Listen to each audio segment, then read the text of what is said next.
आगे देखते हैं। But on an unusually quiet corner Soapy came to a standstill. लेकिन एक अनयूजुअली बहुत ही ज़्यादा असाधारण रूप से शांत कोने में सोपी जो है बिल्कुल ठहर गया। यहाँ देखना इसे, come to a standstill, इसका मतलब होता है टू स्टॉप मूविंग कम्प्लीटली, पूरी तरीके से जो है ठहर जाना, रुक जाना। तो एक कोने में आकर सोपी जो है बिल्कुल रुक गया, ठहर गया। Here was an old church, यहाँ एक पुराना चर्च था।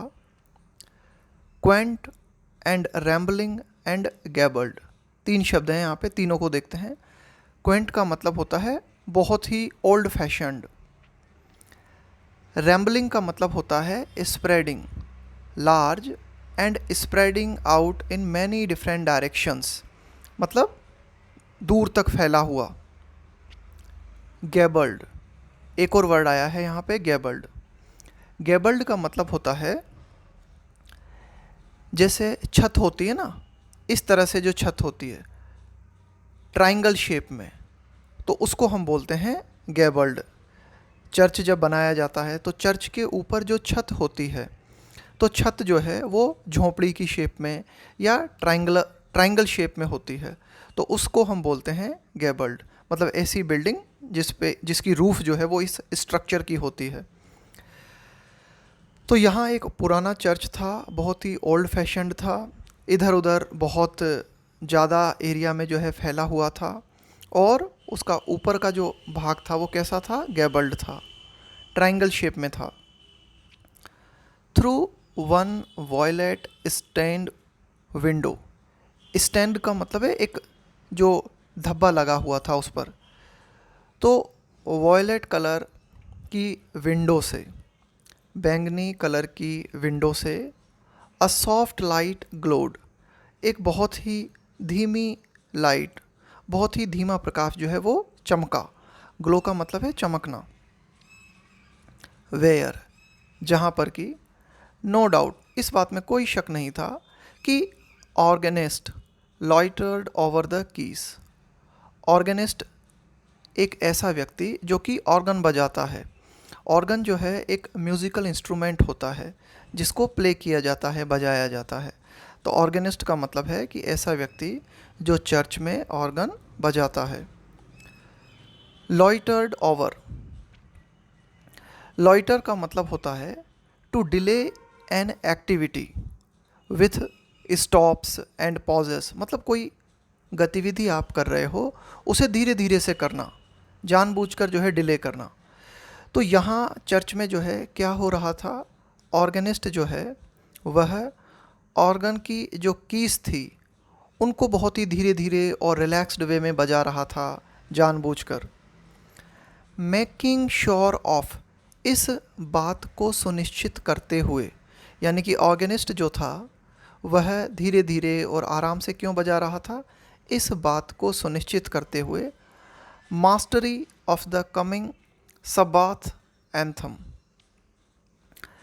सबाथ मैंने आपको पहले भी बताया था, सबाथ जो है संडे का जो दिन है उसे चर्च में एक धार्मिक दिन के रूप में सेलिब्रेट किया जाता है। संडे के दिन को जो है डे ऑफ वर्शिप के रूप में या एक धार्मिक दिन के रूप में जो है सेलिब्रेट किया जाता है, और सेलिब्रेट करते वक्त जो है एंथम गाया जाता है। एंथम का मतलब है यहाँ पर अ रिलीजियस सॉन्ग, कि कोई धार्मिक संगीत जो कि चर्च में गाया जाता है ऑर्गन म्यूज़िक के साथ। तो ये जो ऑर्गेनिस्ट है ये क्या कर रहा था, मास्टरी करने की कोशिश कर रहा था, आने वाले सबात एंथम के लिए प्रैक्टिस कर रहा था ऑर्गेनिस्ट, कि भाई वो जो है सबात एंथम को बहुत अच्छी तरीके से बजा सके, तो इसकी मास्टरी कर रहा था, इसलिए बड़े आराम आराम से प्रैक्टिस कर रहा था। फॉर, फॉर का मतलब होता है बिकॉज, बिकॉज के सेंस में हम इसे यूज़ करते हैं। देयर ड्रिफ्टेड आउट, ड्रिफ्ट का मतलब है एक तरह से बहते हुए आना, ड्रिफ्टेड आउट का मतलब है कि बाहर की तरफ बहते हुए आना। To Soapy's ears sweet music.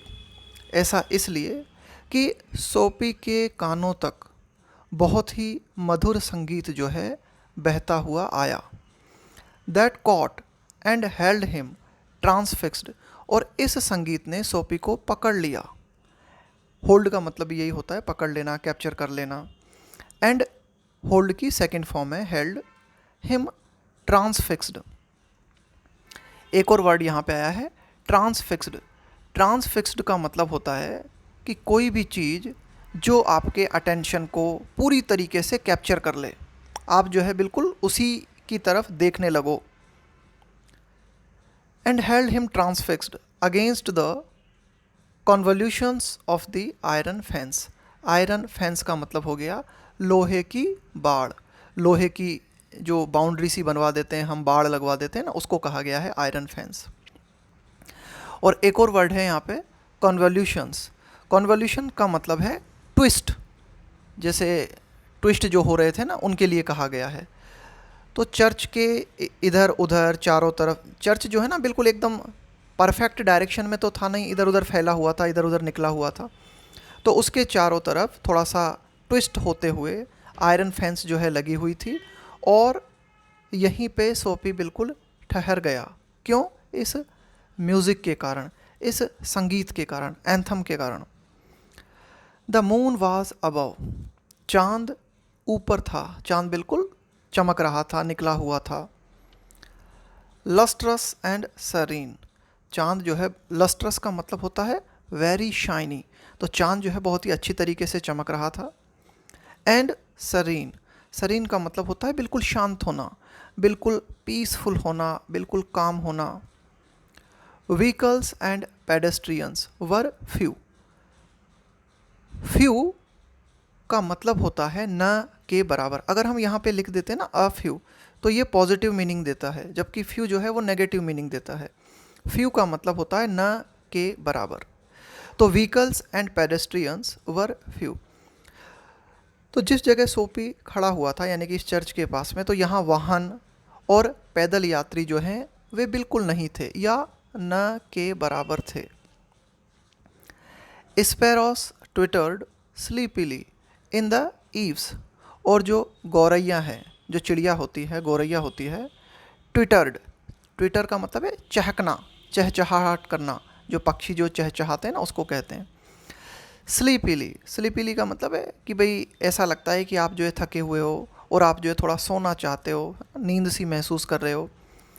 In the eaves, ewe क्या होता है?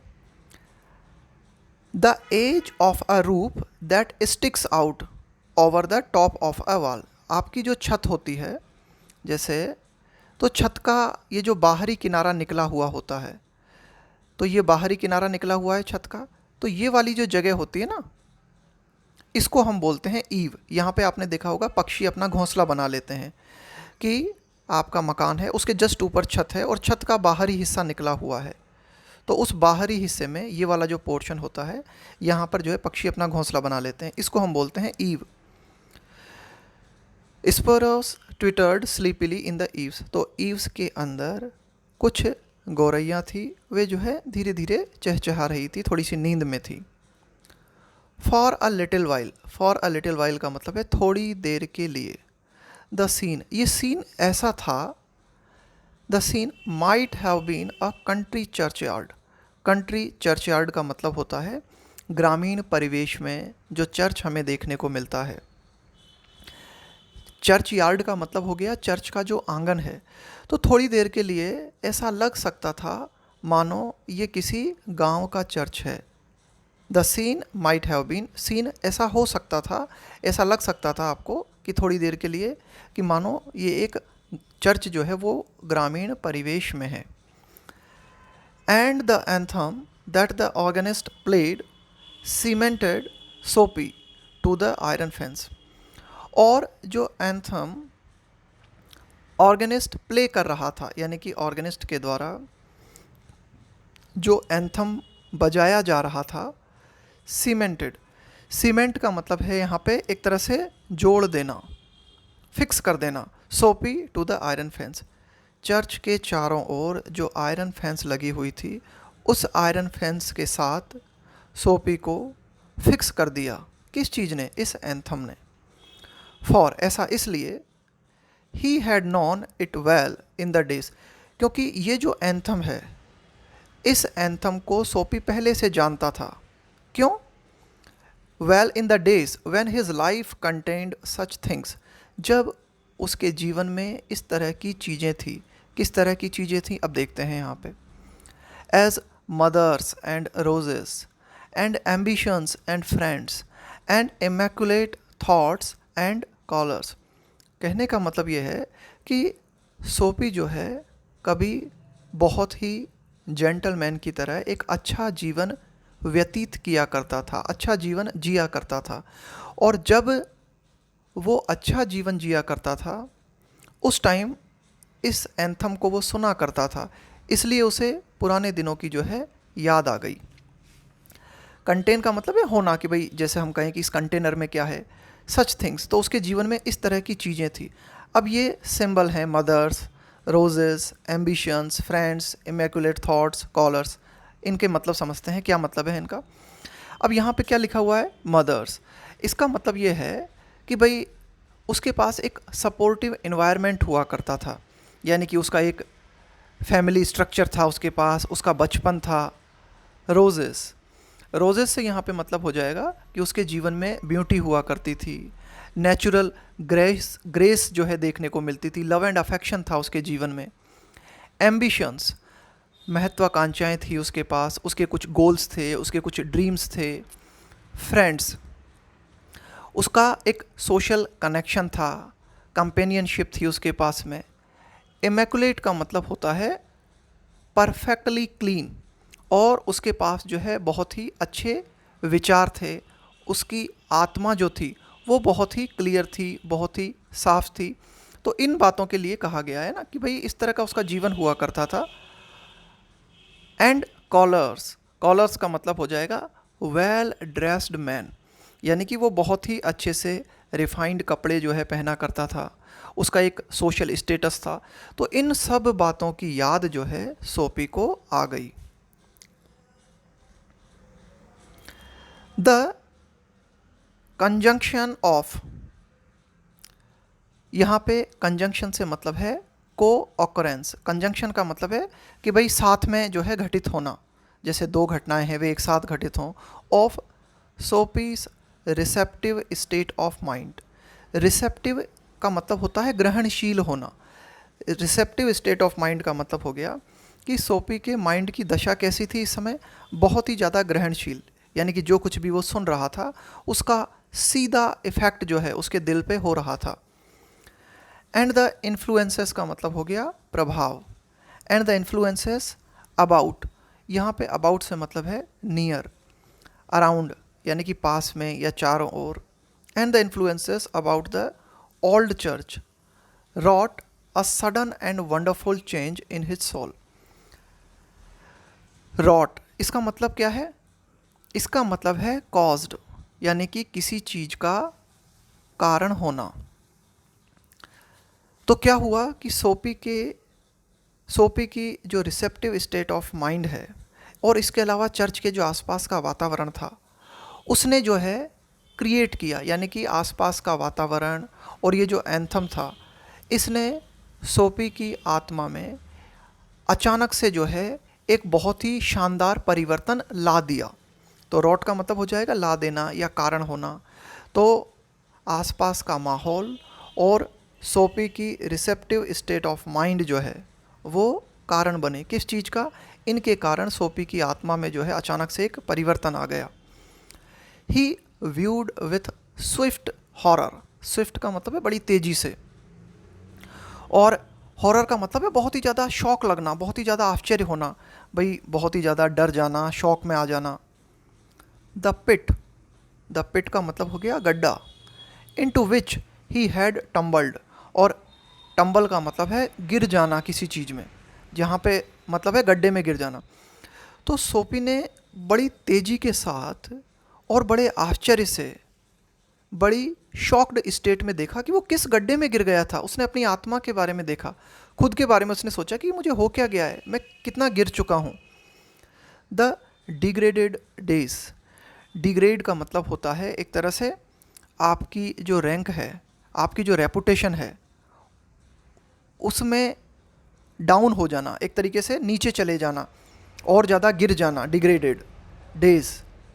अनवर्थी डिज़ायर्स, अनवर्थी का मतलब है यहाँ पे नॉट डिज़र्विंग रेस्पेक्ट, कि उसकी इच्छाएं जो हैं वो कैसी हो गई थी, इस तरह की उसकी इच्छाएं बन चुकी थी जिनको हम सम्मान देना बिल्कुल पसंद नहीं करेंगे। डैड होप्स, उसके अंदर आशाएं बिल्कुल ख़त्म हो गई थी, मृत आशाएं। रैक्ट फैकल्टीज़, रैक्ट का अब यहाँ पे दो वर्ड आए हैं, एक तो है रैक्ट और एक है फैकल्टीज़। रैक्ट का मतलब है यहाँ पे वेरी बैडली डैमेज्ड, और फैकल्टी का मतलब है एक व्यक्ति की एबिलिटी, व्यक्ति की सुन पाने की, देख पाने की, समझने की, सोचने की जो क्षमता है उसको कहा गया है। तो कहने का मतलब है कि सोपी की जो भी क्षमताएं थीं वो बुरी तरीके से जो है डैमेज्ड हो चुकी थी।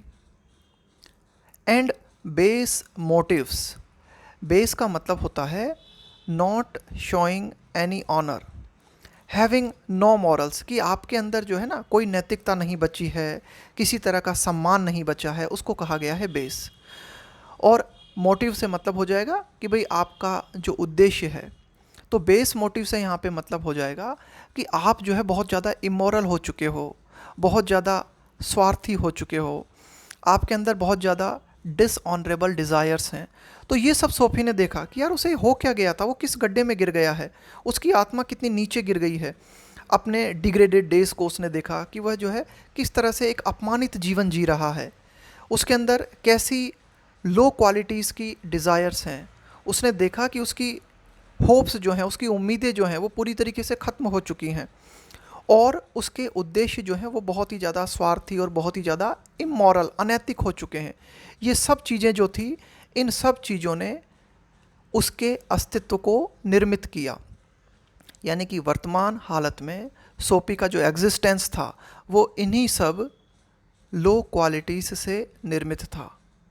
तो इसी को कहा गया है कि सोपी ने देखा कि वह यार किस गड्ढे में गिर गया है। And also in a moment his heart responded thrillingly, and also in a moment, और एक ही क्षण में उसका जो हृदय था उसने कैसी प्रतिक्रिया दी। थ्रिलिंगली का मतलब है बहुत ही ज़्यादा आंदोलित कर देने वाली, बहुत ही ज़्यादा रोमांचक तरीके से।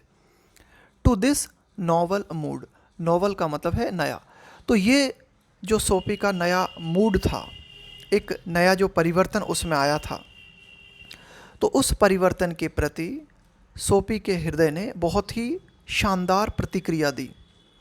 N instantaneous and strong impulse, impulse का मतलब होता है कोई स्ट्रॉन्ग फीलिंग, आवेग। इंस्टेंटेनियस का मतलब है कि भाई तुरंत एक बहुत ही स्ट्रॉन्ग फीलिंग जो है उसके मन में उठी। मूव्ड हिम, देखो कोई चीज़ आपको मूव करे इसका मतलब है वो आपको आंदोलित कर देती है, आपको बिल्कुल अंदर तक प्रभावित कर देती है।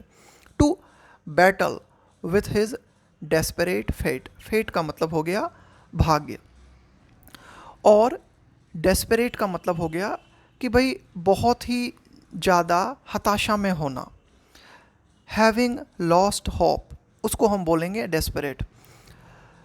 तो अपने भाग्य के साथ, यानी कि उसका भाग्य एक तरीके से बहुत ही निराशा और बहुत ही हताशा की कंडीशन में था, तो उस भाग्य के साथ युद्ध लड़ने की प्रेरणा जो है अचानक से सोपी के मन में उठी, कि भाई एक अचानक से एक आवेग जो है सोपी के मन में आया, और उस आवेग ने सोपी से कहा, एक अंदर से फीलिंग आई कि वह अपने डेस्परेट फेट के साथ युद्ध करेगा।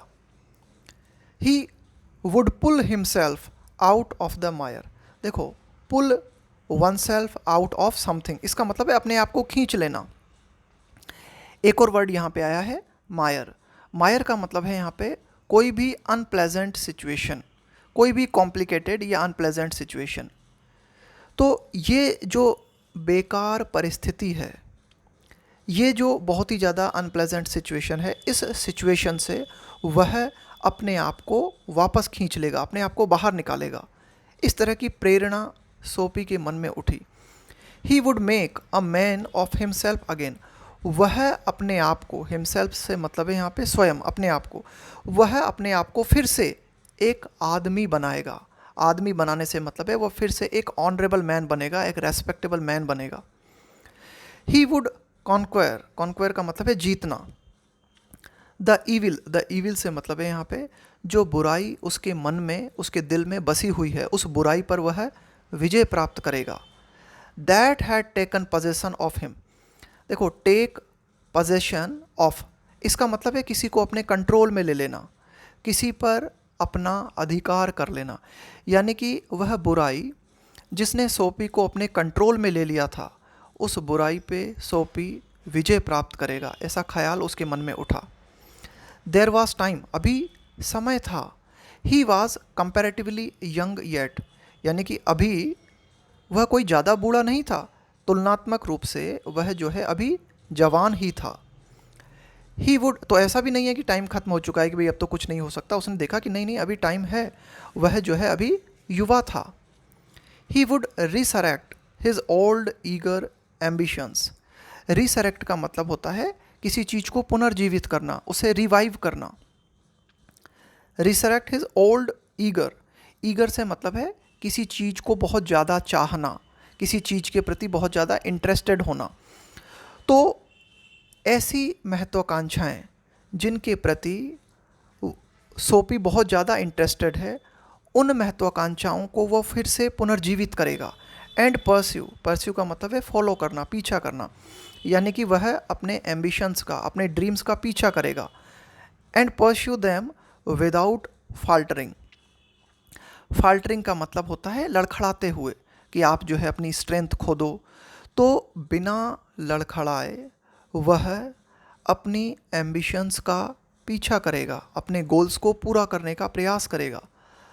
Those solemn but sweet organ notes, solemn से मतलब है यहाँ पे बहुत ही गंभीर, बहुत ही सीरियस।